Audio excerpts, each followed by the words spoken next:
just for I need to trim it actually, but I'm going to try it on this time.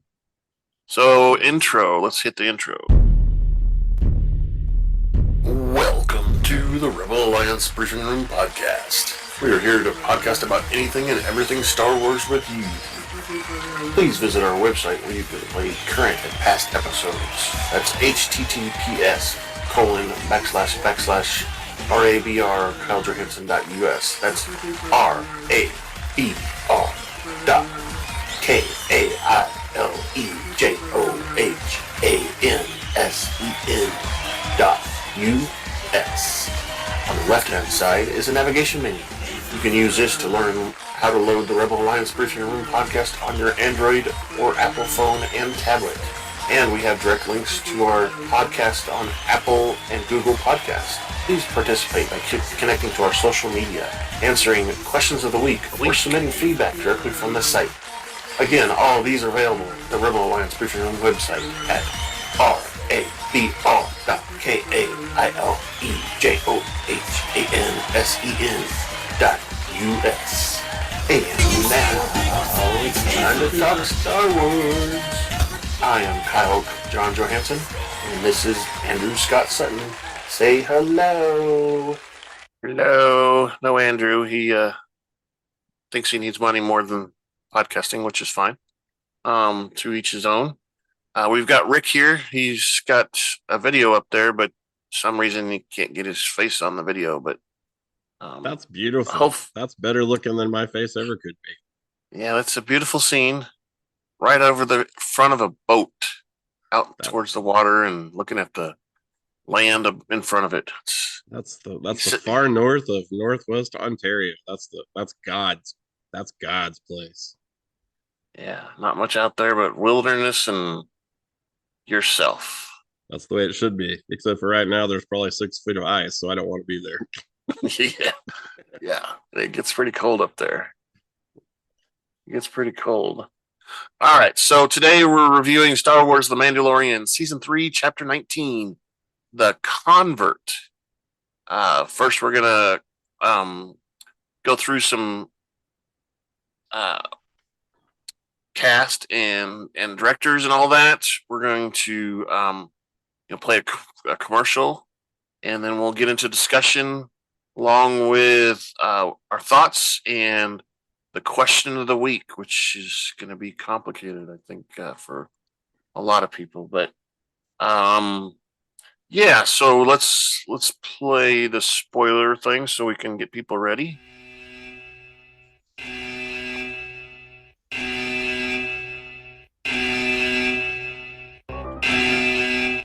Spoiler alert. Danger. All right, so that means that you need to watch the episode 19 or chapter 19. And if you haven't watched it, then you're going to get spoiled right now. It's going to be past the due date. Best buy date. We don't want you to blame us if you get spoiled because we've already warned you. That's right. So, you've got me distracted now, Rick, because I haven't looked at Amazon for a long time to see what our stuff looks like and see if I can do anything on there different. So now I need to do that this afternoon. All right, so let's move on then. The director of this episode, spoiler. Yeah. The director of this episode is Lee Isaac Chung. Writer is Noah Kloor and Jon Favreau. Edited by Dylan Firshein. And then, of course, our cast is pretty long because we had a lot of small characters in there in a short time, too. So we've got Djarin as Pedro Pascal. And then, of course, his 2 body doubles, Brendan Wayne, Lateef Crowder. Bo-Katan is Katy Sackhoff. Pretty hot chick there. Elia Kane is played by Katy M. OBrian. She must have a quota for letters or something because she had to put the M and then she's got the O'Brien, so she's got a quota for stuff. And then she was talking to the Amnesty Affairs Commissioner. Sunkrish Bala was him. We also saw Dr.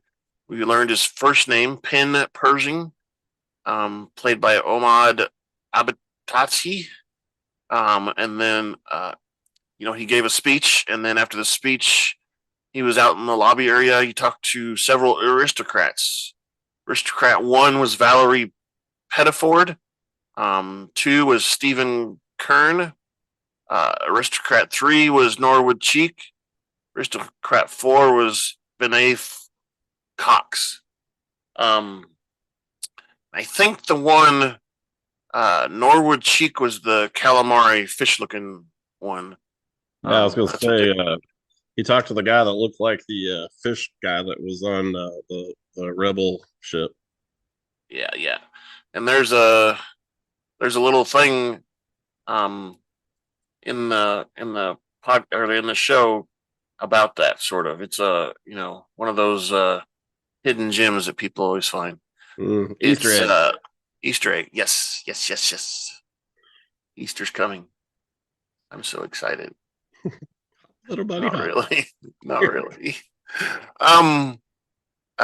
So there's an Easter egg on that, and I can tell you right now. So no, don't spoil it. That will spoil it. It's a spoiler. Spoil the spoiler? No. I'll tell you right now. So Dr. Penn is on that table where he's complaining about the mind flayer. Mm-hmm. And he looks at the calamari that's in that room and says, "It was a trap." Relating to the episode in Star Wars where the calamari said that too. It's kind of a thing there. It's a trap. It was a trap. Aren't they sneaky little fellas? Exactly.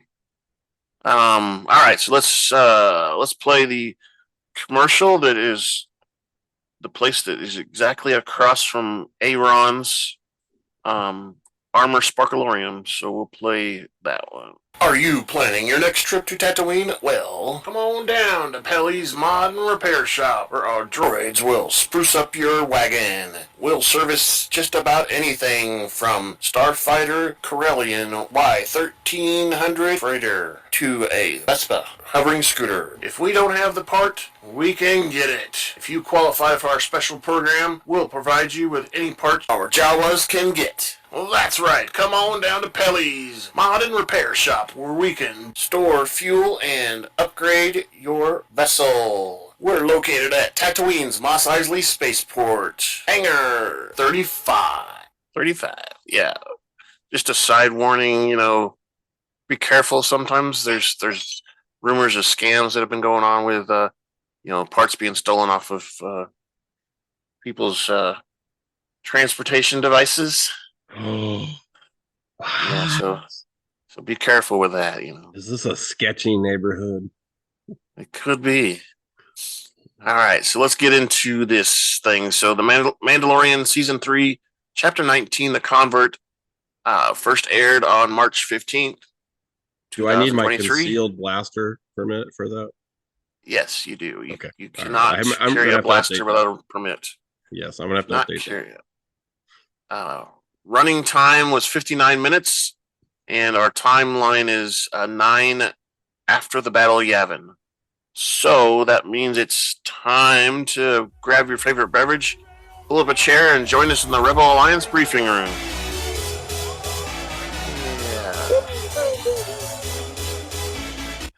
All right, so our episode starts out with our two Mandalorians, Djarin and Bo-Katan, are on the steps leading down to the living waters in the mines of Mandalore. Bo-Katan is sitting there staring at the waters intently, and Djarin is lying down, coughing as he wakes up from an unexpected fall to the depths of the pool. Once he gets his bearings, he says he has been redeemed. Yay! And Bo-Katan, despite the scorn she held for his quest earlier, affirms his statement, proclaiming that he is once again a Mandalorian. You are a Mandalorian. And that she witnessed the submersion. Before they leave, Djarin fills up a small flask with the living waters and puts the flask on his belt as he picks up the foundling Grogu. Bo-Katan hesitates, asks if he saw anything in the water. He responds, I saw a bunch of stuff going in front of me while I was falling deep down into the water. And Bo-Katan replies that it's not always that way. And something must have changed due to the seismic activity from the bombing of the Great Purge of Mandalore. But she asks again, this time being more specific, if he saw anything alive. But Djarin asks what she means, and she says never mind, refusing to answer. As Djarin exits the cavern, she hesitates and looks back at the waters, but it remains undisturbed. He never caught on what she was asking, which is kind of surprising. Nope, he didn't, and he was. I was assumed that he was supposedly passed out. So he, on the way back up, he probably didn't see anything. But they focused on it quite a bit. So they focused on it when they were going up. Yeah, exactly. When they went up, and then she's staring at the waters, and then she looks back at the water. So something's going to happen there. We don't know what. And there's something a little bit later on too, but I don't want to jump to it because I don't want to spoil the spoiler. Right. Yeah, of course. All right. So going on, Bo-Katan and Djarin and Grogu and the astromech droid R5D4 depart the planet in Bo-Katan's ship. Djarin asks to be taken to his ship and that they will part ways afterwards. He thanks her and all that stuff, and I appreciate blah blah blah. I understand if you don't want to be my friend anymore. Okay, see ya. Yeah, all that kind of stuff. And it was a great first date, but maybe there won't be a second callback. Yeah, because I can't take my helmet off, so there's no kissing. Sorry. Bo-Katan says that she would offer to hold him a feast, but doubts his helmet will be removed again. And then he says, "This is the way." And then she repeats it, "This is the way." And then Grogu babbles something that we don't understand. But I assumed he said, "This is the way" also. I think so. Djarin and Bo-Katan are distracted by Grogu's, babbling, and they're looking back at him, and suddenly an explosion, something hits their ship, and they notice that there is a group of TIE fighters pursuing them. TIE interceptors, which these are the interceptors that look like the ship that Kylo Ren flew on the desert that what's her name jumped over. Right. Those are the interceptors, and they're supposed to be more heavily armored, which is why she says she's having trouble getting rid of them and destroying them. And I think Djarin mentions it too, that they're more armored. Yeah. One of the TIEs scores a hit on the Gauntlet, which is the name of Bo-Katan's ship, by the way, the Gauntlet. Okay. They realize that they're being attacked and make plans to have Djarin join the fight in his ship once they reach it. Bo-Katan's shields will be unable to hold against so many TIE fighters. Djarin mans the Gauntlet's guns. He asks who is coming after them. In response, Bo-Katan points out that she has angered lots of Imperial warlords, Oops. Taking away the virginity of all their sons or something. Who knows what? Pick a number. I don't know who. Djarin says that he could provide support in his N1 starfighter, to which Bo-Katan says that it will be risky, but she agrees nonetheless. She doesn't see any other way out. I have a prediction of who sent those TIE fighters. I do too, but do you want me to share, or should we just hold that? Go ahead and do it now, because there's like a bunch of stuff we're going to talk about here about this dogfight that they have with these TIE fighters. So go ahead. My prediction is the previous holder of the Darksaber. That's just my prediction. Which was Moff Gideon. Yeah, he's been tracking Mando and figuring out where he was going, and just got lucky with Bo-Katan. It's possible, yes, and that makes sense in one scenario. I have a different theory. I think, in the previous episode we saw the who was it that he angered last time and said they were going to come after him? It wasn't anybody this time. It was last season, wasn't it? So it's got to be either Moff Gideon or someone else related to that whole issue right there. Maybe one of the bounties that Djarin captured at some point too. Who knows? Well, the question you have to ask: are they coming after Mando, or are they coming after Bo-Katan? Yeah, they destroyed her place, so her castle, and we don't really at this point we don't really know a bunch about her backstory. Yeah, there is quite a bit in like Star Wars Rebels and the Clone Wars, but there's not a lot mentioned about this, and it could also be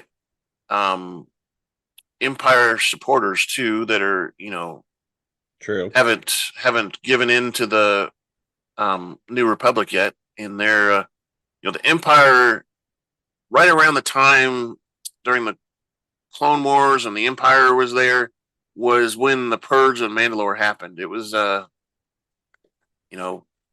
sent the Jedi, because the Jedi were at the time part of the Republic and all that stuff. Yep. And they sent Imperial TIE fighters and bombers and everything there, and basically obliterated the planet. And that's kind of what happened. So it's a big story. There's more to it in Rebels and stuff. And, oh, for sure. Well, the reason why I'm saying that, because I think it was maybe it was Mando that made the comment about that's a lot of fighters for a warlord. Yeah. So it kind of it's tied to a bigger. It's got to be. And kind of jumped ahead a little bit with that, but honestly, I think they're after Djarin. I don't think they're after Bo-Katan. I could be wrong. But I think kind of what your theory is probably the best theory so far. Well, from what we know. I think they're after the Darksaber is what I think they're after, but that's just my 2 cents for what it's worth. Yeah. It's 2 cents. Just 2, not 3. Nope, 3. No, I can't afford 3. I can only do 2. Not today. Got to get some groceries and put gas. Taco Tuesday is a long way away. Ooh, that's right. But it's only 3. What is it? 3 credits? I can't remember how many credits the tacos are. Ooh, I don't know. I got 2. Maybe I can get half a taco. Maybe.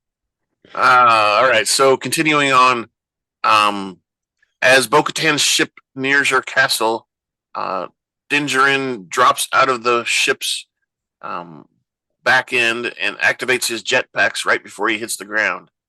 And he kind of stumbles there. I don't know if you noticed. He did. He's like, "Oh, how embarrassing!" and stumbles. And then he sprints to his starfighter, and just at the right time, he launches up into the air as a TIE fighter is shooting at the landing spot that he was in. He flies away in time.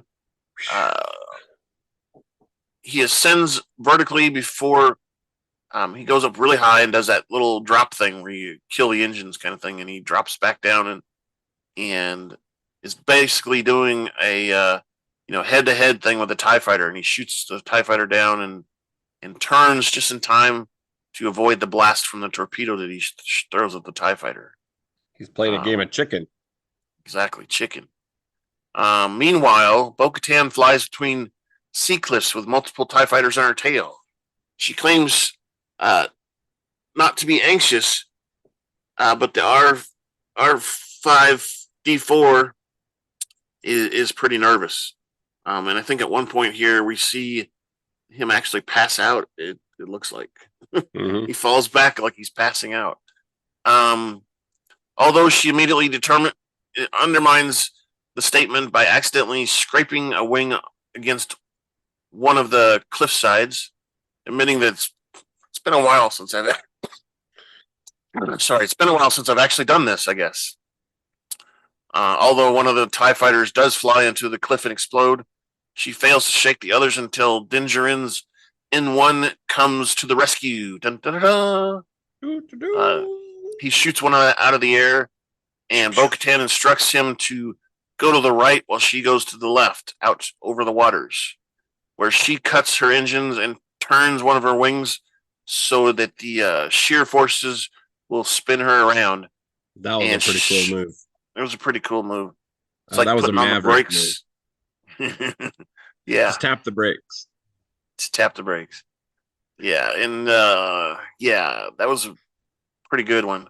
She destroys the TIE fighter and turns her engines back on just before she would hit the water. You can see everybody in the cockpit is up in the air, and they drop back down as soon as she hits the thing. So they're on a roller coaster ride in that cockpit. Whee! I thought for a second there they lost gravity or something, but it was just they might have. I don't know. I could have. G-force. Yeah, I thought it was more like a roller coaster kind of thing where you feel like you're floating or something like that, which you probably are. That's why they make you buckle in, you know. I'll take your word for that. I don't ride those things. The only roller coaster ride I ride is the one that I got my hands on the steering wheel. Wee! I'll get you out in some of those slick track go-kart things, you know, that slide around the track. Those are fun.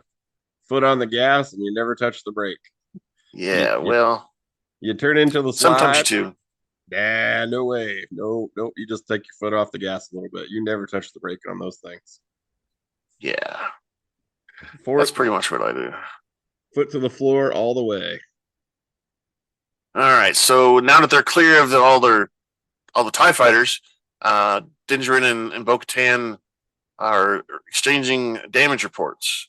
Of course, Djarin has no damage, but Bo-Katan has shield damage, and she compliments him on his good shooting. And then all of a sudden, Djarin picks up something off on the scopes as an alarm goes off in his cockpit. They look over at the landscape and see explosions in the distance, plumes of smoke rising from Bo-Katan's castle, as they see TIE fighter SA bombers destroying it. And if you notice, those were a little bit bigger. They had maybe 2 modules in between the wings. Yep. So they could store all those bombs. So Bo-Katan gasps as she surveys the ruins of her home.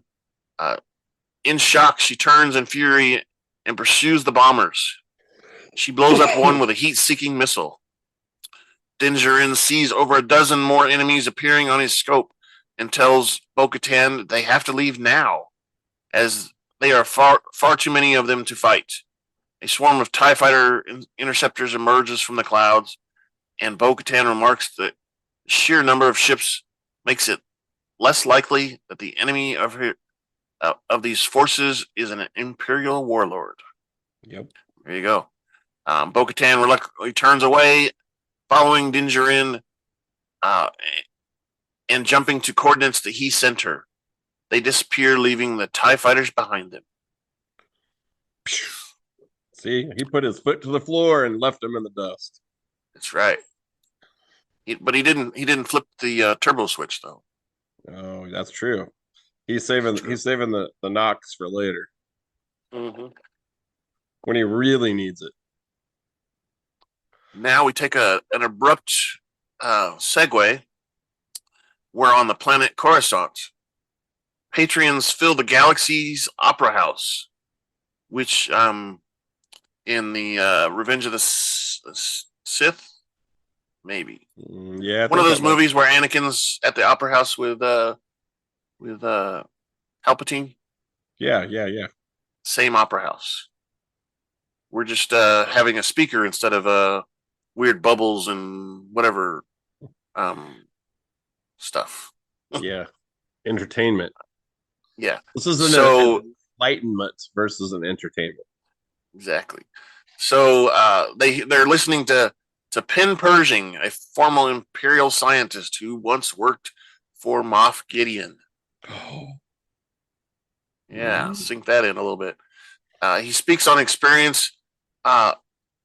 experience in the Amnesty program. He claims it saved his life, as he has no choice in working for the Empire. He had no choice in working for the Empire. He now wishes to use his expertise to help the New Republic. One of the people in the audience is the communications officer who also formerly worked for Moff Gideon. And apparently, we should have noticed her in about 4 different episodes last season. I recognized her when I saw her, and he recognizes her because he's like almost terrified when he sees her. Pretty much. Well, because it's Moff Gideon. Yeah. Moff Gideon's a pretty scary guy. But yes, and her look is kind of terrifying too. She doesn't have a pleasant face all the time, is what I'm trying to say. No, yeah.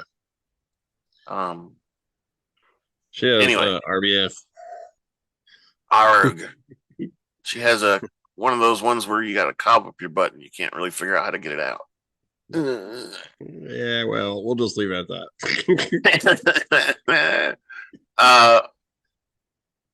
Pershing recounts how his mother died of heart failure and that the incident is what inspired him to work towards organ cloning technology, prevent a similar incident happening to others. When he finishes his speech, he is surrounded by socialites fawning all over him, but he endears with an awkward smile.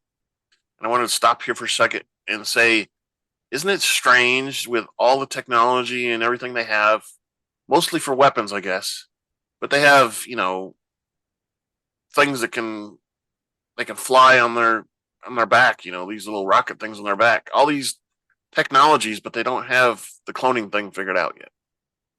Well, I mean, yeah, but humans are a little bit more complex and intricate, Yeah, well, it takes the Kamonians, that they finally meet for them to realize, how to do all this technology. Because once they meet them, they share the technology a little bit and stuff.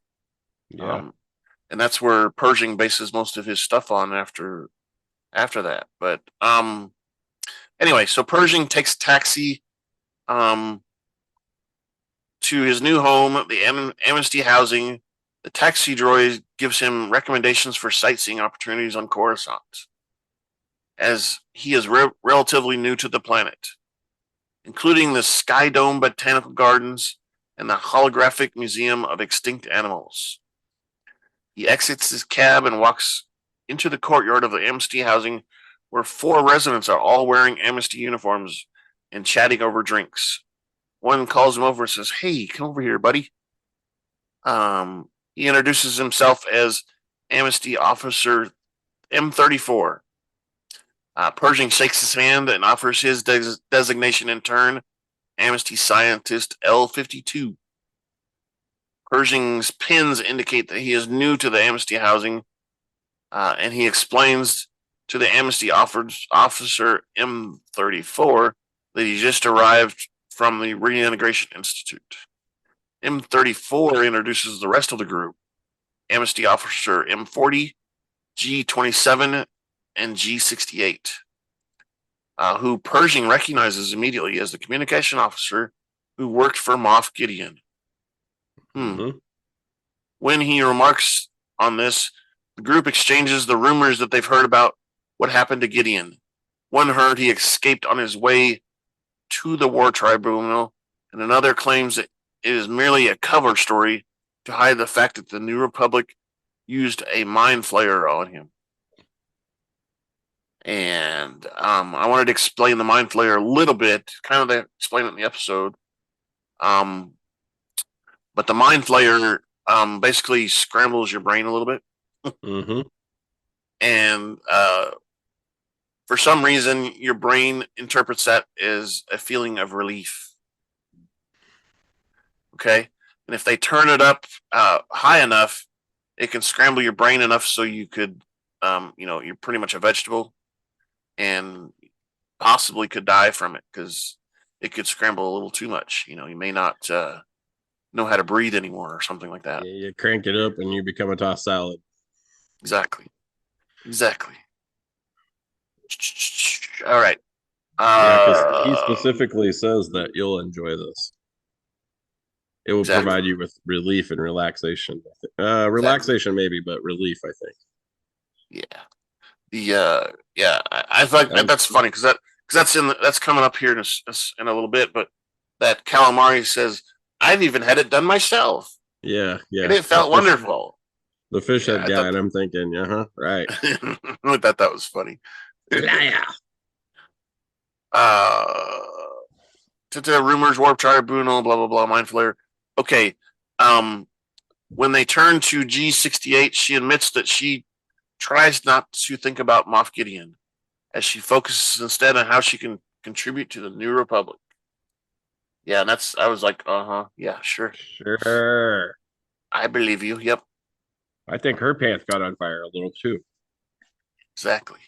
Fire, pants on fire. Liar, pants on fire. Liar.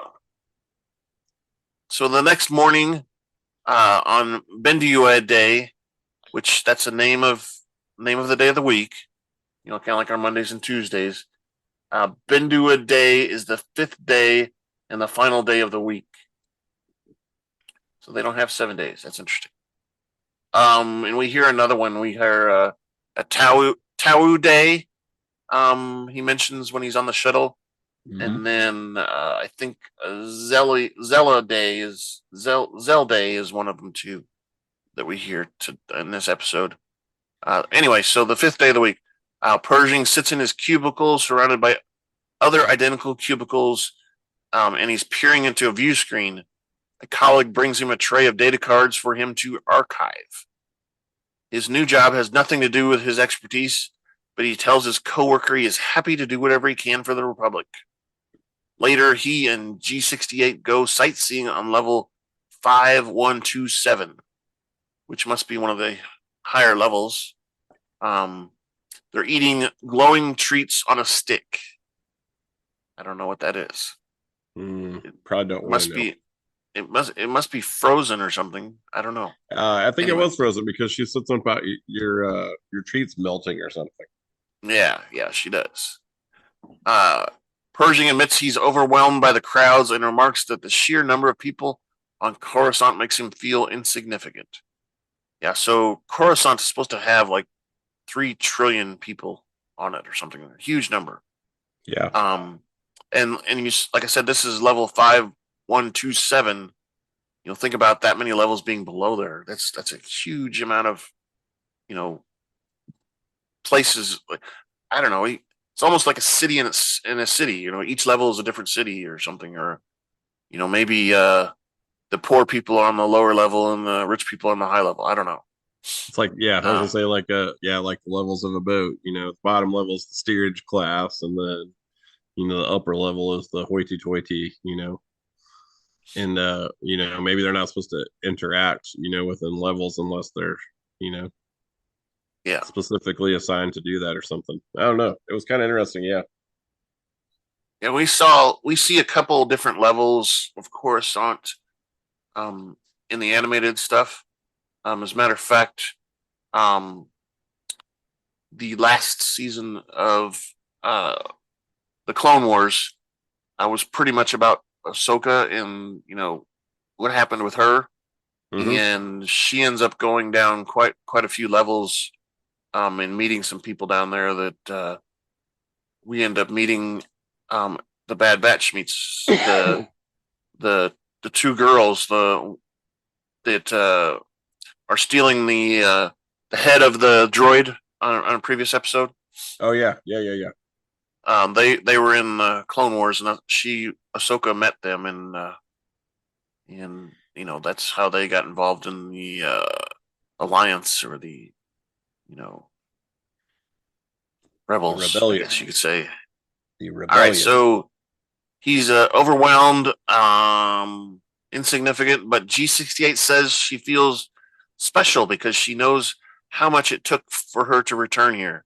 She grew up on Coruscant and remarks that while not much materially has changed, it feels different.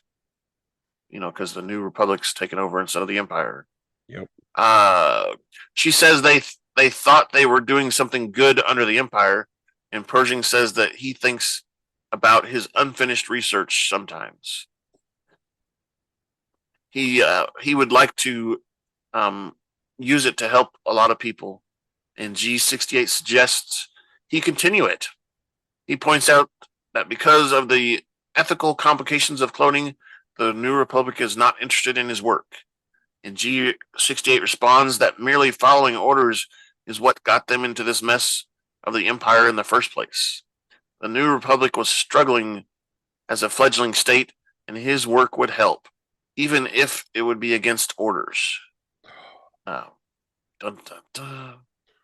Pair reach a large rock jutting up from a hole in the floor, and G68 tells Pershing that is a Umite, which is the only part of the surface of Coruscant that can be seen from upper levels. And Umite is like she said in the episode, it's a mountain, the top of a mountain. In the Minari range on Coruscant, and by this time everything is covered. And also, Coruscant is called a Eucanonopolis, meaning it's a city that is enveloped an entire planet. That's what Eucanonopolis is called. Cool. Planet fabric, tunnels, blah blah blah. Unimite is the peak of a monument, a plaza. So, lost my spot. The only part of the surface that can be seen from upper levels, G68 encourages him to touch it, laughing when a droid hurries to prevent him from doing so. Playing little tricks already.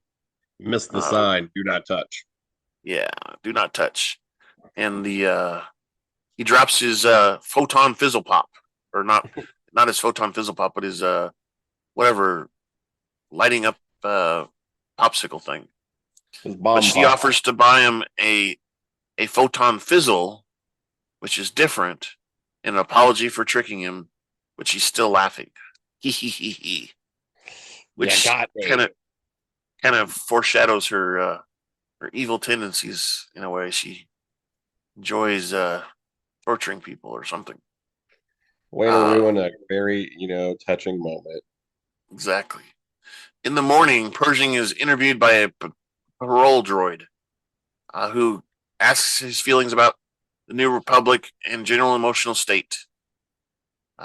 Which I thought those questions are funny. It sounds like questions that you like. We did a survey thing at my work, and they asked questions like that. Yeah. Do you have a friend at work that you confide in? Are you happy with your company management? Stuff like that. Are you happy with your job? Stupid. Is there questions. anything that you could see that needs to be changed? Yeah, kind of like that when the Bobs came in an Office Space. Yeah, that's what I was getting ready to say. The Bobs. We're not here to fire anyone. We're just here to see about your culture. Exactly. At the end of the interview, he asks the droid whether he is allowed to continue his prior research on his own time.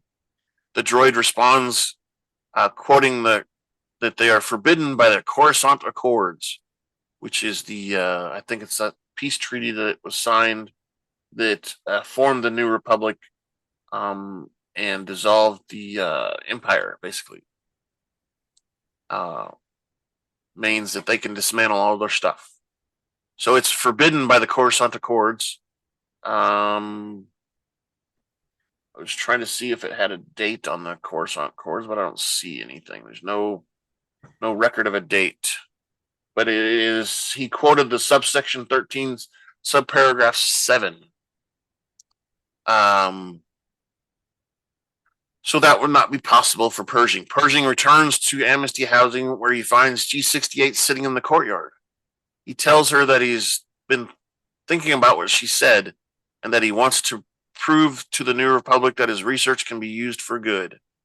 In order to do so, he will need a mobile lab station, which G68 claims they could acquire if Pershing is willing to go outside the boundaries set by the parole conditions. The punishment for would be being returned to the Reintegration Institute.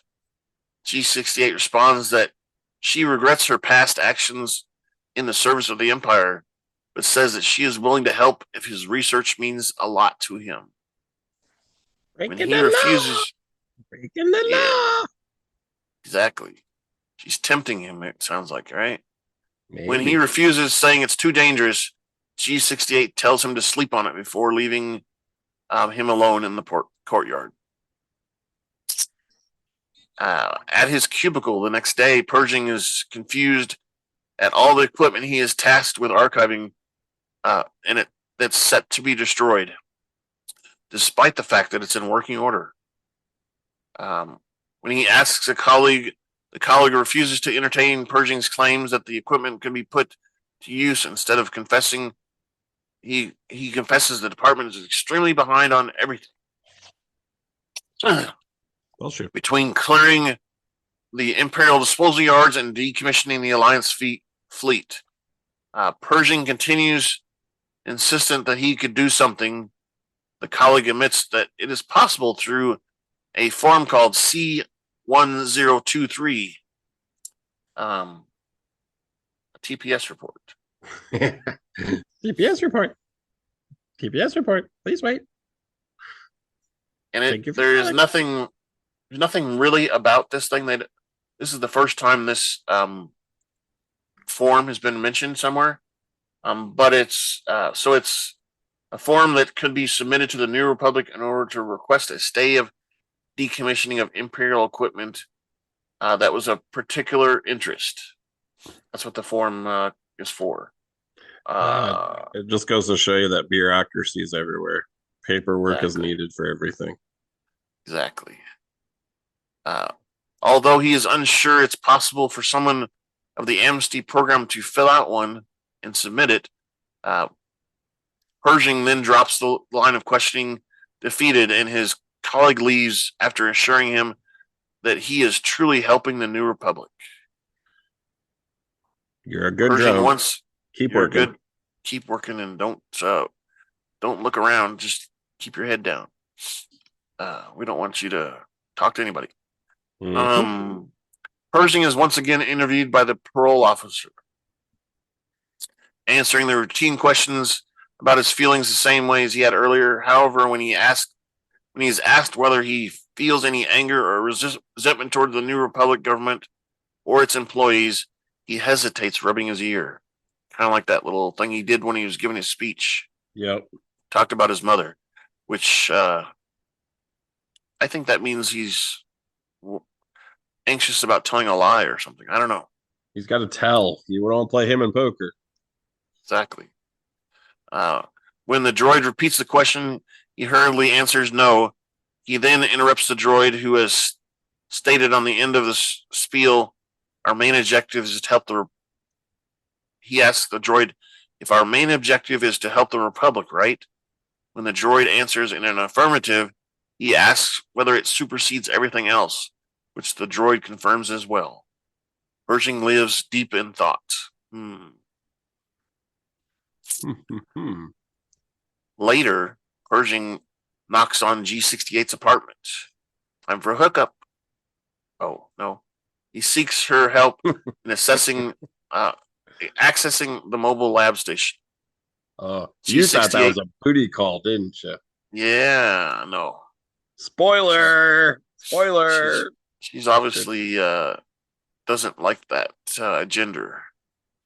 Maybe. maybe.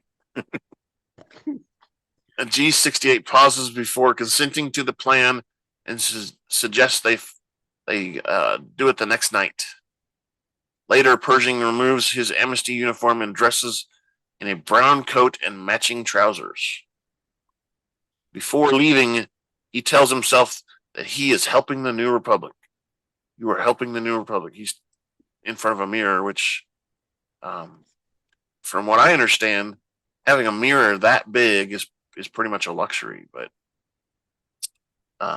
they usually have little tiny mirrors because they don't have space for anything. Yeah. He's got to give himself a pep talk. Exactly. Pump himself up so he goes through it, I guess. Yep. He and G68 walk through the streets of Coruscant. G68 tells him to relax and follow her lead, reassuring him that he will be fine. They walk past several New Republic soldiers and sneak through a checkpoint. Did you notice that? She put her foot in there, and then that's how they got through the checkpoint. Yeah, she waited until someone came through. It was like in New York, you have a bus pass. You swipe the bus pass to open up the thing so you can go through. And she stuck her foot in there. The turnstile or whatever you want to call it. What is that thing called? Is that right? Turnstile? Is that what it's called? Yeah. Except it was a kind of a gate, like they have at Walmart now. You got a gate. Yeah. Maybe she's done this before.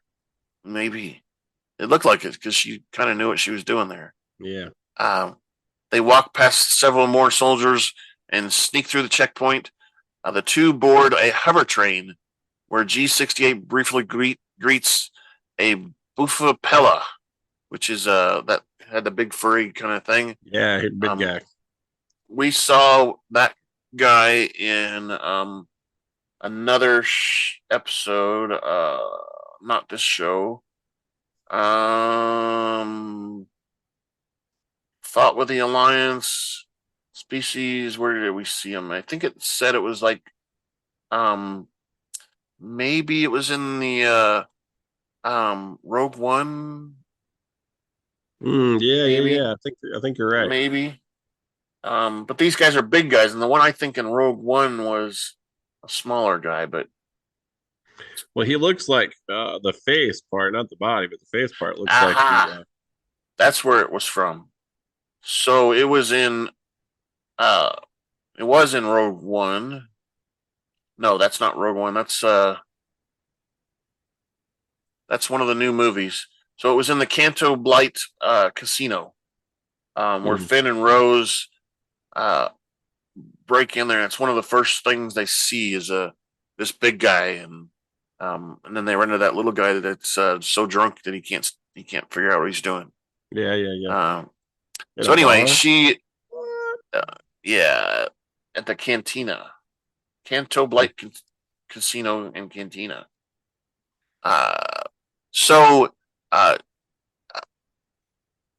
Pershing asks him if it's Tong's Day, which I told you was another day of the week. It ends up to be the third day of the week. The Bufapel nods in return. G68 gazes out the window at Coruscant's crowded skyline, and then tells Pershing that they are heading to the Gideon light cruiser. So they're going to Moff Gideon's light cruiser. Yeah. In the disposal yard. She reasons that the Imperial ships will have mobile labs. Pershing is uneasy due to the ship's connection with the old Empire. G68 assures him that the ship is mobile junk and suggests that he sneak in and get out what he needs before returning to the Amnesty housing. When Pershing asks, "Have you done this before?" G68 hints at that she snuck out and stole the biscuits that were at his door the other day. The hover train enters a tunnel which takes them from the inner city to the disposal yards. A pair of ticket droids come through collecting tickets, which G68 takes a cue as they need to leave. The two access the rear door of the carriage and climb into another carriage going through several more cars till they get to the end. The ticket droids follow them all the way to the rear. G68 and Pershing are at the rear with the train approaching the shipyard depot. And she tells Pershing that they're going to have to jump. Pershing is like, what? The thing's still going. What? Yeah, I don't want to do this. Pershing is afraid, but she tells him to trust her. G68 signals the two jump and the train from the train and land on some crates nearby. Pershing chuckles, prompting G68 to chuckle as well. He's like, "Ooh, that was fun. Let's do it again." The two approach Gideon's former light cruiser, which has been hollowed out. Pershing admits that he has not done anything as risky as their adventure before. The two walk through the light cruiser's connecting bridge, which leads to a darkened corridor that is littered by wires and cables. Somebody's already been in there stripping stuff. Yep. The valuable stuff, more than likely, but yeah. Salvaging. G68 tells Pershing that she passed him on Gideon's ship hundreds of times and regrets not talking to him before. And she identifies her name as Ella Kane.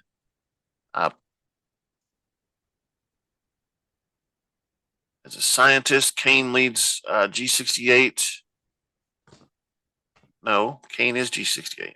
Yeah, Kane leaves Pershing to the mobile lab before asking him if everything he needs is inside. Of course, Pershing is Gideon, excited about what he sees, and says he'll take only what he needs. Kane reminds him that everything inside is going to the scrap heap.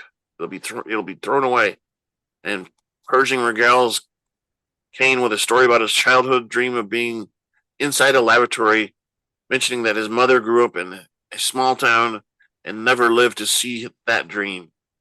Pershing asks Kane what she aspired to be as a child, and she replies that she did not have time to think of that. So Pershing asks her what she aspired to be as a child, and she didn't know. She didn't even want to be a firefighter. She just didn't know. Maybe she's a clone. Dun dun dun. I don't think so, but Either. But I just thought I'd throw it out there. it's funny. The two hear movement, but Kane claims the ship is rattling and settling. She volunteers to keep watch while he continues packing. Pershing retrieves a box, and the two exit the laboratory. Pershing asks how they will get back. They hear a movement approaching through the sliding door and run through a corridor that leads out to the light cruiser and into the disposal yards. While running, they are spotted by an airspeeder, which shines a light on them. The two are surrounded by New Republic soldiers who arrest Pershing, and Pershing is shocked when the soldiers allow Kane to depart with a recovered box. Soldiers reiterate their orders for Pershing and tell him to raise his hands. Pershing surrenders and he is handcuffed by the soldiers. Dun, dun, They knew who he was because they identified him. They did. They called his name out and everything. Yeah, as L whatever. I can't remember what it was. And yeah, so L52. L52, thanks. And then he kind of comes to the realization that he got duped. Yeah, and I have that brings up something. I have a wondering as why they're identifying themselves as letters and numbers instead of by their names. Well, but that's the stormtroopers. They don't have a I name. know. They go by letters. I know, but they're trying to get away from that.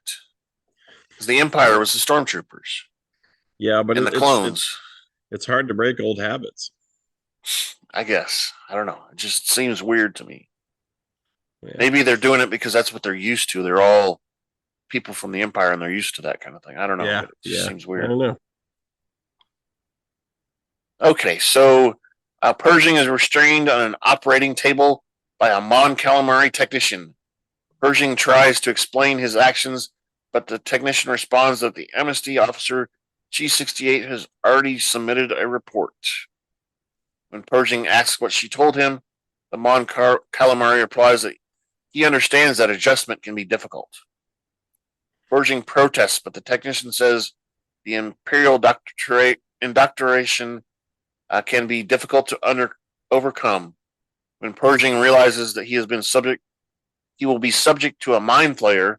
The Mon Calamari reassures him that it is a 602 mitigator, which he claims to be a non-invasive experimental treatment recently approved for rehabilitation.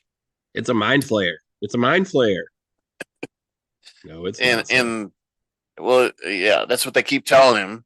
And when I look up the 602 mitigator, it's a mind slayer that does the same thing, but they use low voltage only, which the technician explains here. The technician explains that it's low voltage and it can be used to treat traumatic memories. He'll heal. Technician, yeah, exactly. You'll feel fun. You'll feel great. It's just a little tickle. Exactly. That's what he kind of says too. He says you might feel a little tingle or see some weird, funny lights, but it'll feel great. As a technician briefs Pershing about the procedure, Pershing protests that it will purge him of his memories. Obviously, since he's a scientist, he knows quite a bit about it. The Mon Calamari disagrees and says that he has been through the treatment himself and found it refreshing. Safe. Nothing to worry about. Nothing to worry about. The technician and his colleagues ignore Pershing's accounts that Kane set him up as a trap. It was a trap. A trap.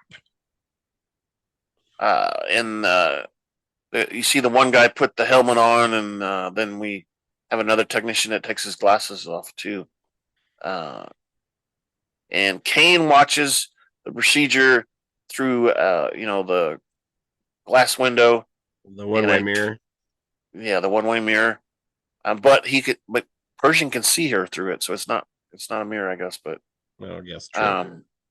The Twi'lek commissioner next to her expresses disappointment in Pershing's apparent deviance and thanks Kane for alerting him. Kane replies that it will help him, while the commissioner commends her for being a successful candidate. The commissioner begins initiating the sequence, and Kane asks if she can stay, claiming that Pershing was a friend that relapsed and she cares for him. The commissioner relents and exits the room, but in secret. She raises the mind flayer settings, which cause Pershing pain, and the lights kind of start turning red, and the little beams that are going over his head start turning red too. I think it's more than a tickle. More than a tickle. And then we have another abrupt transition. So we go back to our Mandalorians.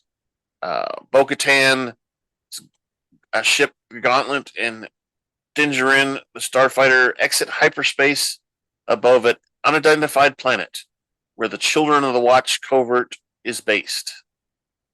Djarin explains that this is how his people survived in exile. Bo-Katan remarks that they still live by the old ways, and Djarin advises her to keep her helmet on during the meeting, and she obliges. They land on the banks of the lake near the covert that we saw the big crocodile earlier last episode. Yep. Grogu exits with his cradle, or whatever that thing is that he floats around in. After they disembark, they're greeted by Paz Vizsla, which, just so you know, that's the one that's got the blue and the different colors on his helmet. Yeah, he's like the I don't know, guess leader maybe. I don't know.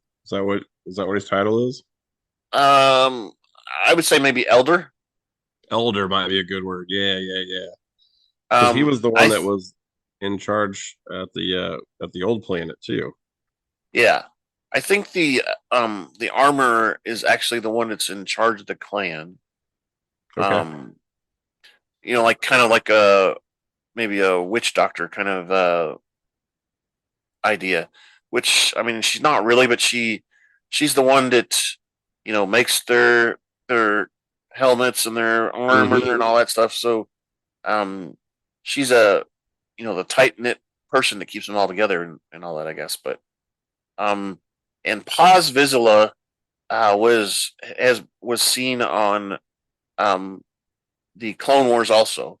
Because we get to see the Children of the Watch and everything, and we get to see some of the battle with the different factions of the Mandalorians in the Clone Wars. Okay. And he's a major character. He's one of the one people, like you said, he is one of the original people that split off and formed this Children of the Watch clan. Okay. So he's been around. And he bars Djarin from entering the grounds because he's still an apostate. And Djarin, of course, responds and says, "I am no longer an apostate because I have managed to reach the mines of Mandalore and dunked myself into the living waters. He's redeemed. And I'm redeemed."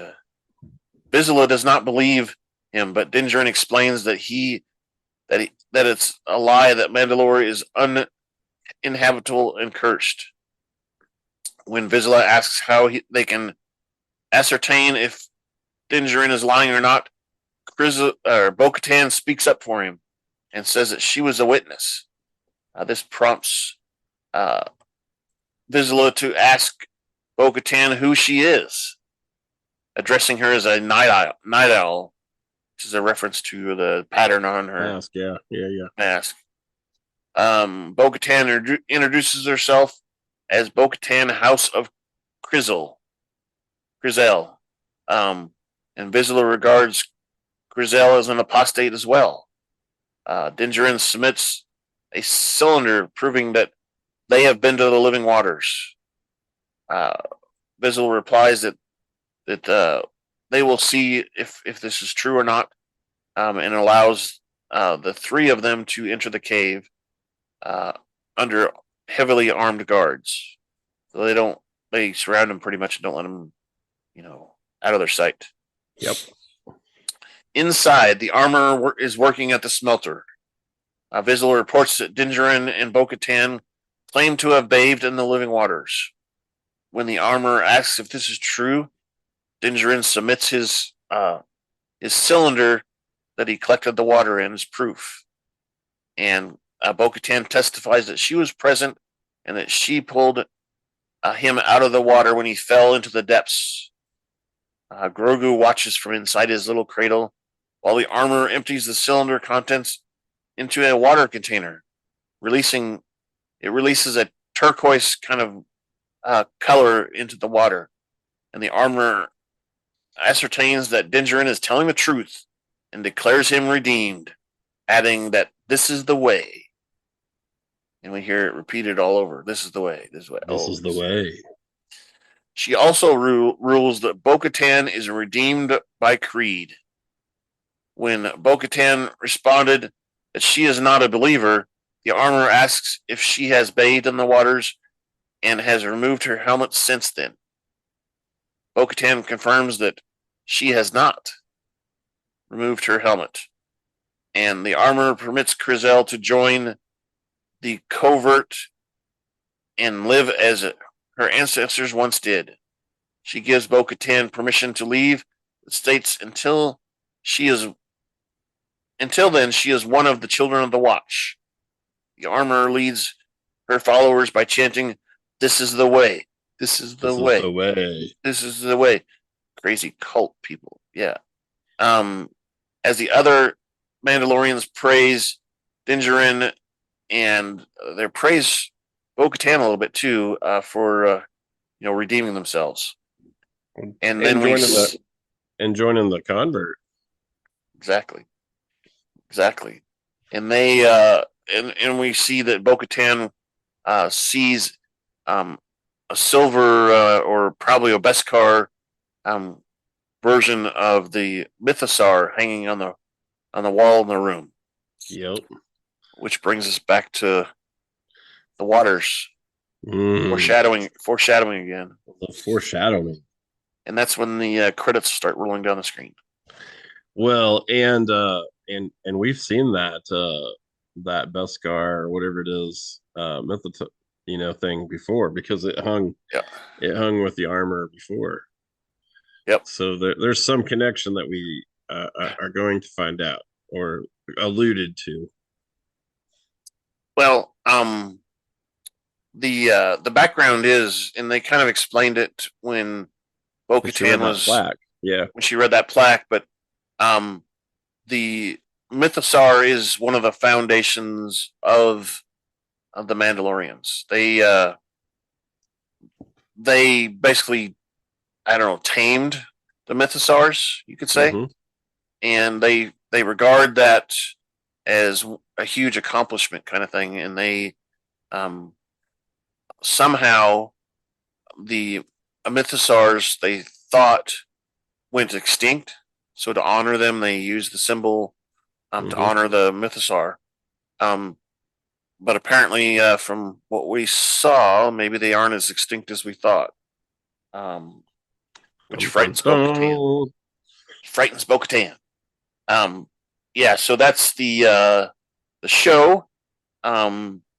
We have the question of the week that I alluded to earlier. And I put something complicated here, but the actual question that I put on the poll is Ella Kane a double agent working for Moff Gideon? And I, making sure that the clone program does not get in the hands of the New Republic by turning up the dial on Dr. Pershing. So that's the question I put.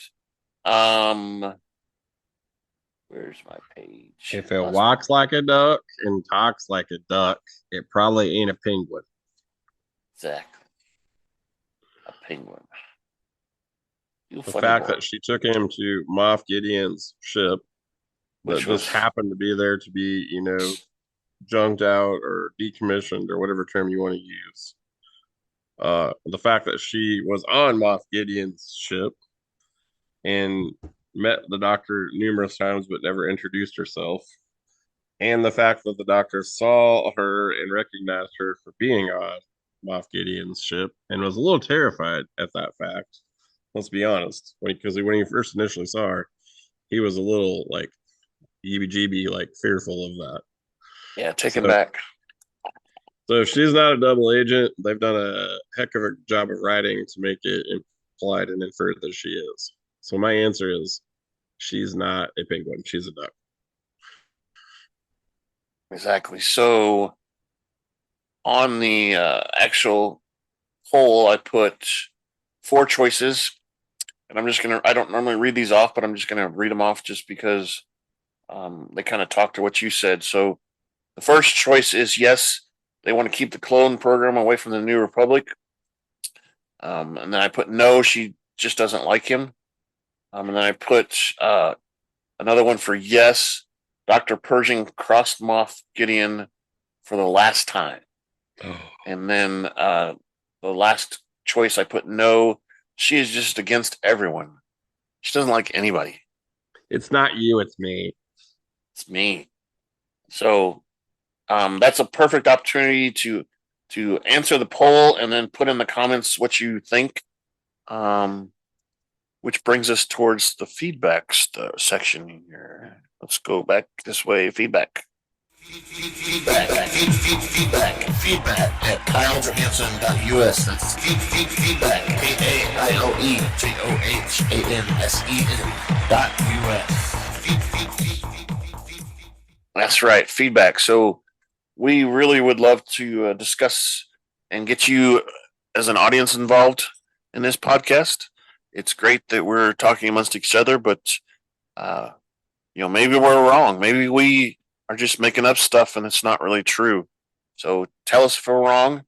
You can use that email address that was just called out, feedback@kylejohansson.us. You can go to the website, and on the left-hand side over there, it says feedback, and it's just a little link that opens up a form. You can fill it out and submit it, and it comes directly to us, and we will discuss that. Again, we have the questions of the week, the poll that I just mentioned. There's comments there.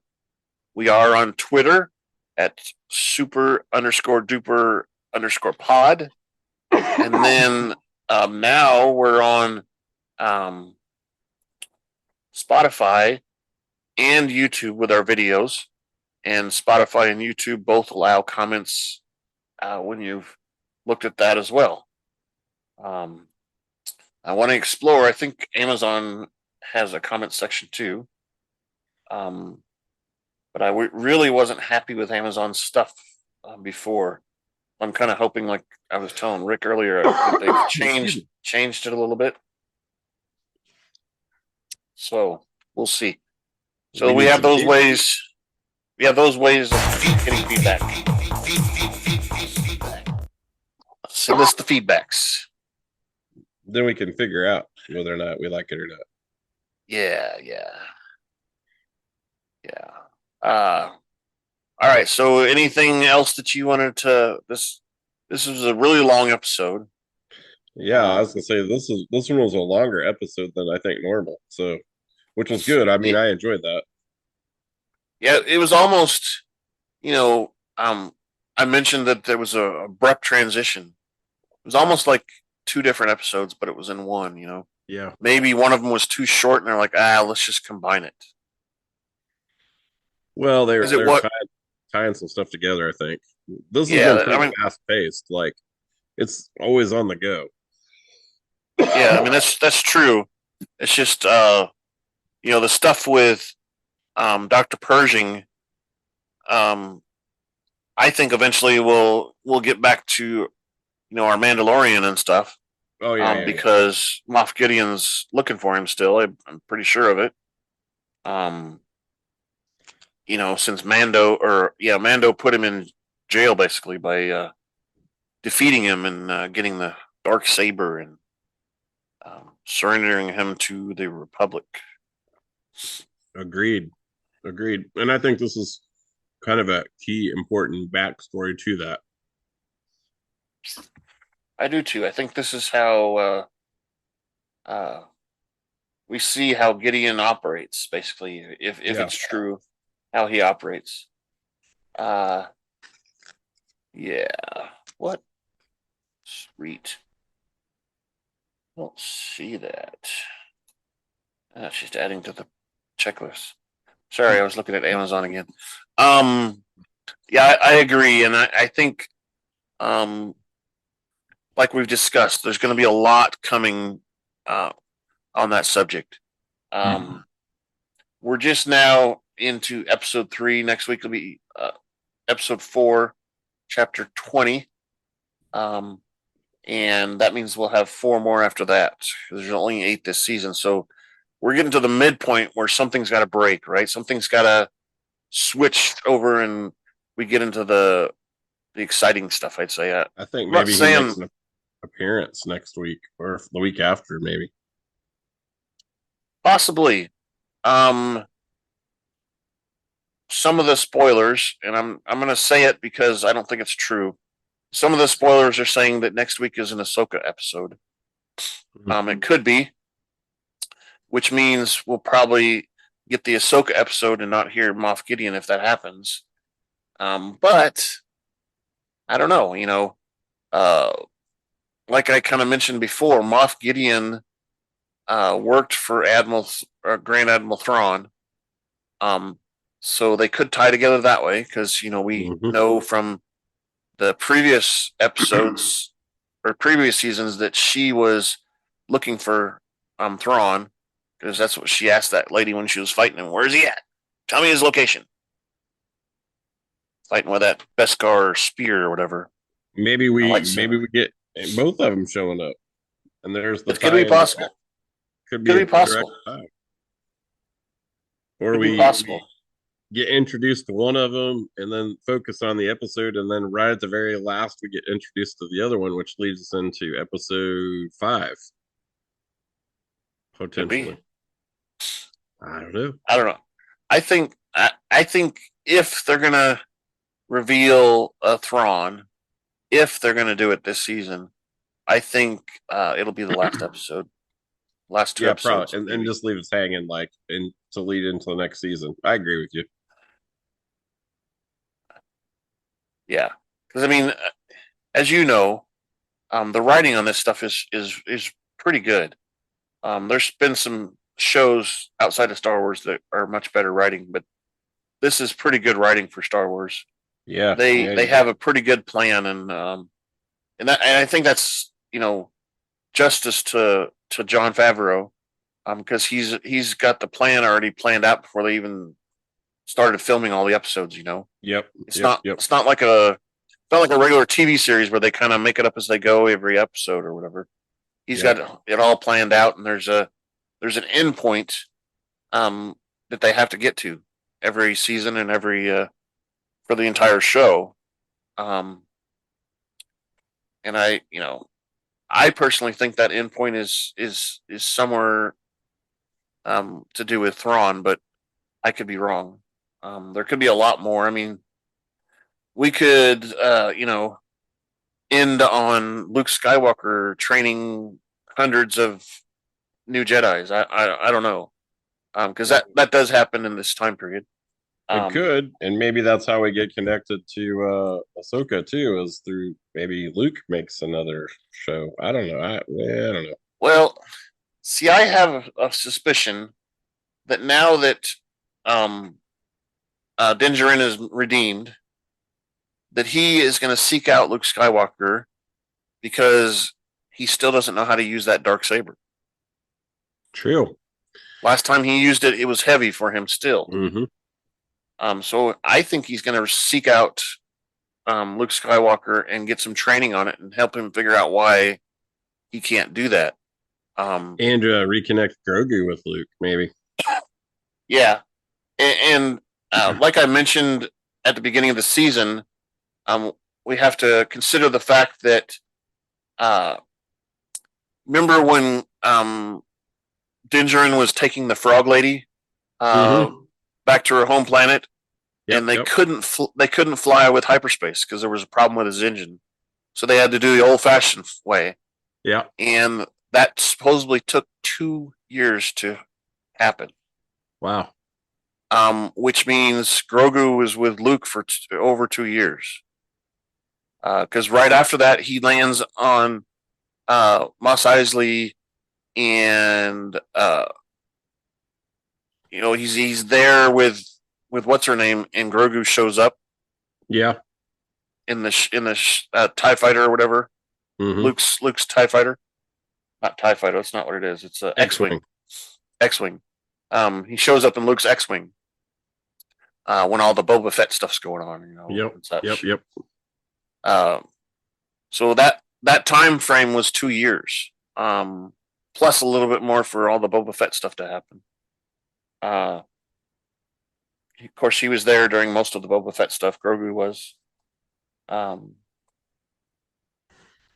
Yeah, I think he was there the whole time for all the Boba Fett stuff. Anyway, we have to remember that part, that it's been a couple of years, and he was trained for a couple of years. That's why he is able to take that monster and throw him out of the cave like that. He's got some training already, but he's still young. It's hard to believe that Grogu is chronologically 53 years old, but he's still an infant in that species, because they live 600 years. Yeah. Which is stupid. I don't know why they would say that. Why can't a species live like 300 years? 600 years is that's just over the top, right? All about rotations. Yeah, but it does make it interesting that technically Yoda trained almost every Jedi that we saw in the movies. True. Yoda was training all of them. Yeah. So That's true. he was a Grand Master during most of the time too. Yeah. Because he survived everybody more than likely. Oh, you're the only one left. You're the Grand Master. But anyway, that's a lot of speculation there. So yeah. The next episode, we don't know any titles for this show, so hopefully we'll see something good like we just described. Anything else you got, Rick? No, I don't have anything else. Or am I ready to get us out of here so we can eat something? I think we need to go. We need to go to hyperspace.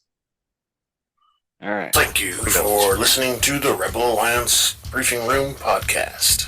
Please visit our website where you can play current and past episodes. That's https://RABR.KyleJohansson.us. That's RABR.KyleJohansen.us.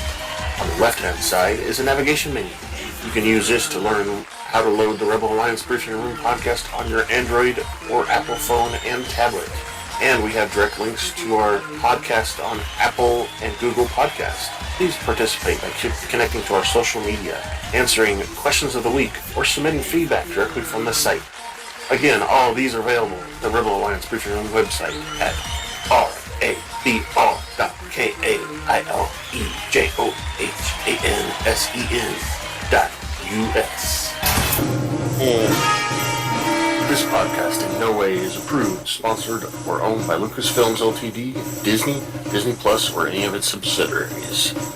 All opinions are solely owned by Kyle and or Scott, and in no way express the views or opinions of their past or present employers. Sometimes views and opinions are not supported or restricted by Lucasfilms Ltd., Disney, Disney Plus, or any of its subsidiaries.